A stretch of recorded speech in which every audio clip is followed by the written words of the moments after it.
Mga kapatid sa Panginoon, ang mundong ating ginagalawan ay napakaraming mga nangyayari. Sabi ng iba, mga pagsubok. um, Sinusubok nga ba ng Diyos ang buhay ng tao? Yes. Sinusubok niya yung mga anak niya, quote and quote, dinidisiplina at sinusubok niya, tinetesting niya yung mananampalataya o nanampalataya kung kuno yan o tunay. Tinetesting ng Diyos yan, pinapadaan niya ng iba't ibang pagsubok, iba't ibang testing upang malaman kung gold, purong ginto yung pananampalataya ng tao. Kasi meron pong huwad, may hindi ho totoo talaga. Huwag ho na nating pagtakhan o pag-isipan na hindi totoo itong mga bagay nito, dahil Panginoong Hesus na nagsasabi at ang kanyang mga alagad. Kaya nga sinasabi ng mga alagad, i-check ninyo yung pananampalataya nyo kung tunay, i-double check, suriin lagi, pati yung ibang tao suriin ninyo yung espiritu nila, baka huwad yan, baka sa demonyo yan, baka hindi pa pinapatakbo ng Diyos. Kung paano sinabi ng Panginoong Hesus na maraming bulaang propeta noon at marami ring darating na mga bulaang mangangaral. So alamin ninyo, maraming bulaang Kristiyano o yung tinatawag na Kristiyano kuno ng mga kanta na ginagawa ng Christian, di ba? May totoo. Kaya malalaman ng tao, hindi ako naniniwala diyan, ipokrito yan, di ba? Sinasabi ng mga tao. So, na hindi maakay-akay. Kasi paano naman naakayin kung yung nag-aakay bulag, di ba? At wala naman talagang makadiyos na buhay o relasyon. Pero nag-aangkin. So, alam nyo, yung sabi ko nga, ang buhay natin, lalo na kung ikaw ay hindi mananampalataya, hindi ka pa talaga sumusuko ng buhay, hindi ka pa tunay na tumatalikod, hindi ka pa sukang-suka sa kasalanan mo, hindi mo gustong pakialaman ka ng Diyos at pagharian ka niya, anong dumarating sa iyo? Pagsubok ba? Pwedeng pagsubok para gusto niyang abutin ka dahil kinakatok ka niya sa pamamagitan ng ibang mga paraan, mensahe sa social media, sa babasahin, sa video, sa pelikula, sa kung ano-ano, sa mga mangangaral na tuwid at hindi. So magpapaabot ang Diyos. May nangyayari sa buhay ng tao na kumbaga, kahit ayaw pa niya sumuko sa Diyos, minsan may parusa dahil masama na ginagawa mo, kikilos ang Diyos para suhituin ka o parusahan ka na niya o dalhin ka na niya sa lugar sa impyerno. So ganun ho yun. Huwag natin lagi isipin ng Diyos, hindi, mahal niya ako, dahil niya mahal ako, kahit anong ginagawa ko niya, mahal niya ako, maunawaan yung malaking pagmamahal. Hindi ganun.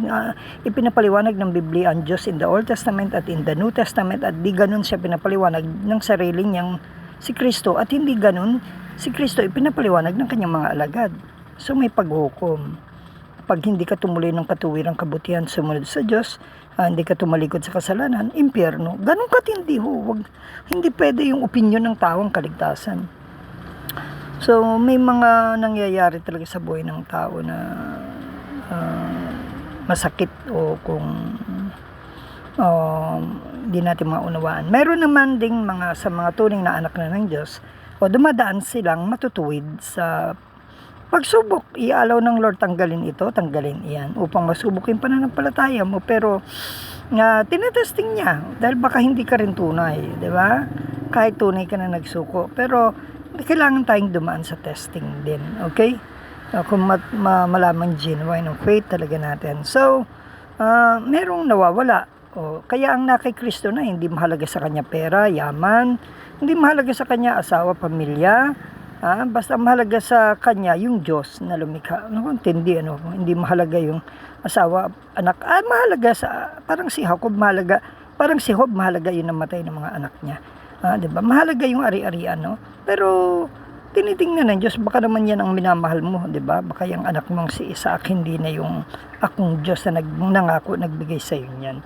Si Job, yung yaman ni Job, yung mga anak niya namatay, diba? Kayamanan niya, no? Kaya tinetesting ng Diyos. At baka nga naman totoo yung sinasabi ng Diablo na kaya ka lang mahal niyan ni Job, Diyos, dahil nagpapala mo siya. So ang buhay ng tao talagang may mga dumarating, pero hindi nangangahulugan na mahirap ang isang Kristiyano na totoo. Basta't di siya nagkakasala, nalulugod ang Diyos sa kanya. Hindi yung sa yaman, Hindi sa yaman susukatan yan. Maling sukatan ng yaman. Yan ang mga nagiging maling demonic teaching, mga baluktot at prosperity teaching na kailangan mayaman ka para mapatunayang ikaw Diyos. Hindi. Si Lazaro ay pinaliwanag ng Diyos, walang yaman yan. Mahirap, minsan nangihingi, nanlilimos, pero tapat sa Diyos, napunta ng langit, di ba? Pumasa sa pag-testing ng Diyos. Hindi sa yaman. Dami nga mayaman, di makakapunta ng langit, sabi ni Kristo. Dahil Diyos na nila yung yaman.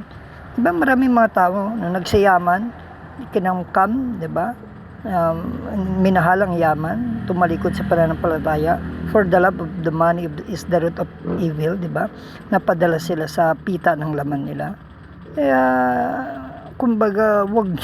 Kaya may isa alam niyo, sasabihin ko sa inyo, isang sign ng isang taong talaga nagsuko ng buhay sa Panginoon, hindi niya mahal ang yaman. Mahal niya ang Diyos. Pinagagawa ng Diyos yung lagi niyang ginagawa.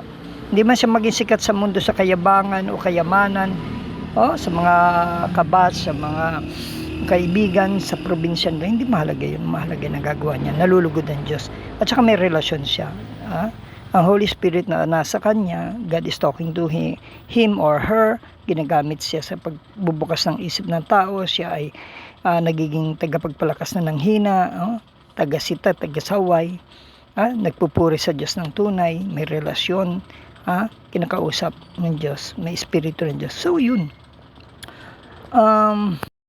yung yaman nakakatakot. Kaya sinasabi ko sa mga anak ko, pag kayo nagsiyaman, nagsimilyonaryo kayo, una, dapat sa Diyos ang balik. Sa Diyos paggamit lahat yan. Paano lalago ang gawain ng Diyos? Paano lalago ang kaharian niya sa lupa? Paano lalawak ang kaharian niya? Paano niyo magagamit upang ma-attract ang mga tao? Upang mapagaan ang buhay nilang naghihirap? Upang matuto silang manalangin kung paano ka nananalangin, kung paano ka lumalapit sa Diyos, kung paano ka nagiging payapa, may i-share. Pakainin din kung walang pagkain. Alam nga naman, share ka na share. Pero ang dami mong pera, pwede mo ibigay, hindi mo dinidivide, hindi mo pinapakain, hindi mo tinutulungan yung scholar na pwedeng i-scholar yung anak, bigyan mo ng hanap buhay. Ganun ang tunay. Kaya yung mga Kristyanuhan na may kakayanan, may kapangyarihan, let's say mayor sila o di kaya sila governor, congressman, may kakayanan pero kinukurap lang ang pera. Hindi ho yun. Ang tunay na kay Kristo, hangad niya matulungan ang mga taong tunay na naghihirap at dalhin sila.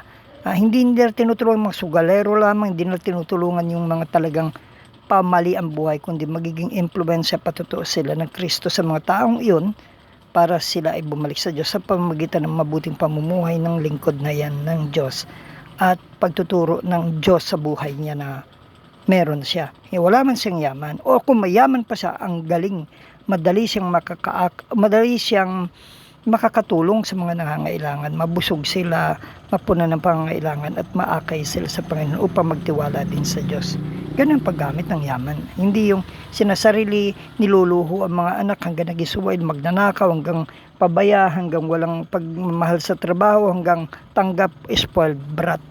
See? Naging makamundo, nakabarkada ng masasama dahil nga sa sobrang pagbibigay natin, ang nakabarkada, makamundo. See? Naglasing, nag-inom, na aksidente, patay, di ba? Maraming ganoon mga magulang na hindi na nila naasikaso yung pananampalataya nila, yung mga anak nila, away-away na sila sa pera, murahan, baranggayan, lahat nasa kasalanan. Paano? Nung maliit pa yan, paano mo inakay? Hindi mo pala inakay. Puro kayo hanap buhay negosyo. Okay lang sana yung hanap buhay kung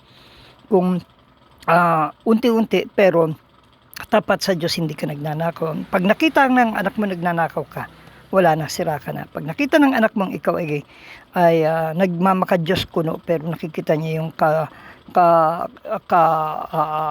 hypocrisy and then yung paglakad sa kasamaan, hindi na yung maniniwala. So, kaya yung sa mga tunay na talaga na magsusuko ng buhay sa Panginoon, ginagamit na yan ng Diyos. Hindi na yan lalakad sa kadumihan. Priority ang Diyos sa pamilya, sa negosyo, sa trabaho, sa kaibigan, sa lahat ng pangyayari, sa lahat ng sakuna. So, gamit yan. Ngayon, kung wala namang gamit na yaman niya, walang problema. Hindi naman sinasabi ng Diyos, Lord, wala akong pera, kaya hindi ako makatulong. No, makakatulong ka pa rin sa other way. Baka bigyan ka ng yaman ng Diyos, malayo ka. Yes. Kaya mahirap, ayaw ng Diyos yung mag-ipon kayo ng tunay na kayamanan sa langit. Hindi yung mga kayamanan sa mundong iniipon nyo para may maipagyabang lang kayo. Hindi nyo naman ipagyayabang sa Diyos yan. Pag may sasakyan kayo, buti kung ginagamit nyo sa gawain ng Diyos yan. Buti ko lahat ng magagarang grandiya, sasakyan nyo, estrada, lahat ng bahay nyo ginagamit nyo para sa kapurihan ng Diyos. Lahat ng lupain ninyo sa iba't ibang lugar ipinagagamit nyo sa Diyos. Hindi naman eh. Pangyabang nyo lang yan, pangbisita nyo eh. Pamparami ng stock ninyo sa mga anak ninyo, sa inyo. Kung kunin yan ng Diyos, sino makinabang? Ang dami napabayaan na ang Diyos nang dahil sa sariling gusto niya sa buhay. Ang daming ganyan. Sariling pangarap na hindi na nagawa yung pinagagawa ng Diyos. Hanggang nalugmok na sa kasalanan, sa kayamanan, kaya katanyagang kapangyarihan na nawala na. Pero gumagawa lang siya ng parang para malugod ng Diyos, gawin yung ilang bagay sa Diyos. Pero yung pinahigit na mahalaga, yung pagsunod, wala. Yung pagmamahal, yung duty niya para sundin, yung obey niya, yung sundin yung nais ng Diyos at magkaroon ng takot sa Diyos, wala. Kung takot ka sa Diyos, di ka magnanakaw. Kung takot ka sa Diyos, hindi ka magiging masamang patutuo. Kung takot ka sa Diyos, aakayin mo mga anak mo sa Panginoon. I-priority yan. Hindi yung priority mo yung mga ibang bagay. Kaya pag mali ang taga-akay, mali ang buhay ng anak. Pag mali ang taga-akay, mali ang buhay mo sa opisina, sa trabaho mo. Hindi ka nagniningning. Paano ayaw mo magpalago? Ayaw mo rin talaga sa Diyos. Kung ayaw mo magsuko, walang magagawa ang Diyos. Pwedeng suko-sukuan, pwedeng hap-hap na pagsuko, pero you cannot serve two masters. Yan ang aral ni Kristo. Talagang totally suko. Turn away from yourself, from your sins pa. Talagang pagsunod. No? Take up your cross daily, follow God, follow Christ. Hindi pwedeng marami ka pang ibang susunding mga demonyo o diablo o gusto mo sa buhay, pangarap mo. Kailangan mo ng pagkain, basic yan. O hanapin mo, maghanap ka ng matinong trabaho. Tama yan, hindi yung magnanakaw ka. Aangkinin mo lupa ng kamag-anak mo, ng ibang kapwa mo, katakawan mo, maghuhukay ka ng ginto, ang daming ganyan. Kaibigan ko nagkwento ng ganyan, naglilingkod na sa Panginoon. Dati raw siya ganun. Ba't ka magpapakilala, naghuhukay ka ng ginto? Gusto mo instant yaman?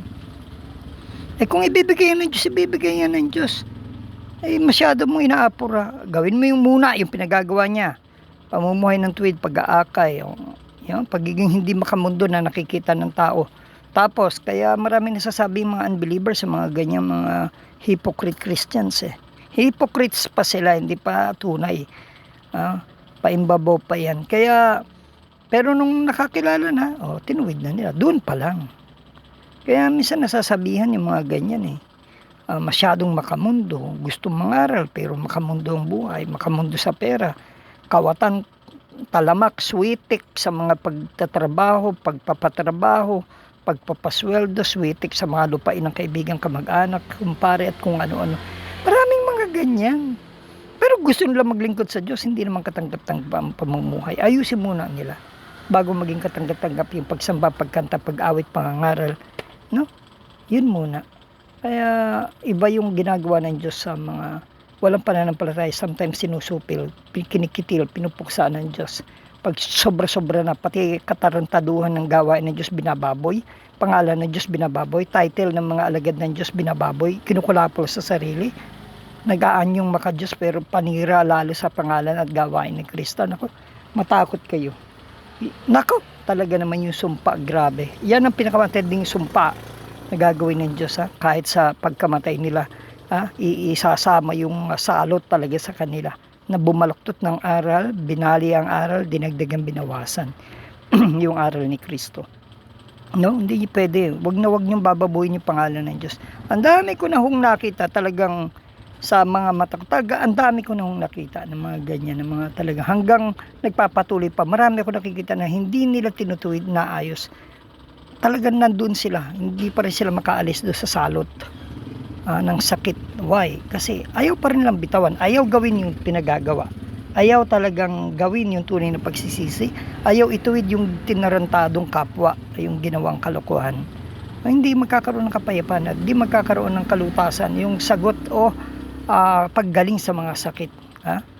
Hanggat di ka magdesisyon, hanggat di ka tunay na lumuhod, magsisi at paakay at talagang sino ka sapukin pa kita kung ikaw taga-akay ka. Ang daming problema kasi sa mundo na ang tingin nila sa sarili na taga-akay, mangangaral sila. Pero gumagawa ng kasalanan, hindi masabihan. Pero pag sinabihan sila ng mga lingkod ng Diyos at Diyos ang nagsalita na, at sinabihan sila, hindi nakinig. At yung mo, ngungulong-nguluntoy din kapag sila ay tinamaan ng salot. Ha? Ay matitigas ang puso, matitigas ang ulo. Hindi pa ayaw pa talaga magsuko ng buhay sa Diyos. Akala ligtas sila. Hindi ka basta maliligtas kung mangaral ka lang. Tunay ka magsisi, tunay ka magsuko ng buhay, tunay mong pagsisihan ng kasalanan, tunay kang tumalikod sa kasalanan, tunay kang magpalago, tunay kang magpatotoo kay Kristo sa bautismo at ipahayag sa lahat ng tao, ikaw ay patay na, kaya nalibing ka na. Hindi ka na mabubuhay sa sarili mo, sa makamundo o sa dyablo. Kay Kristo na. Yun ang tunay na Kristiyano. Okay?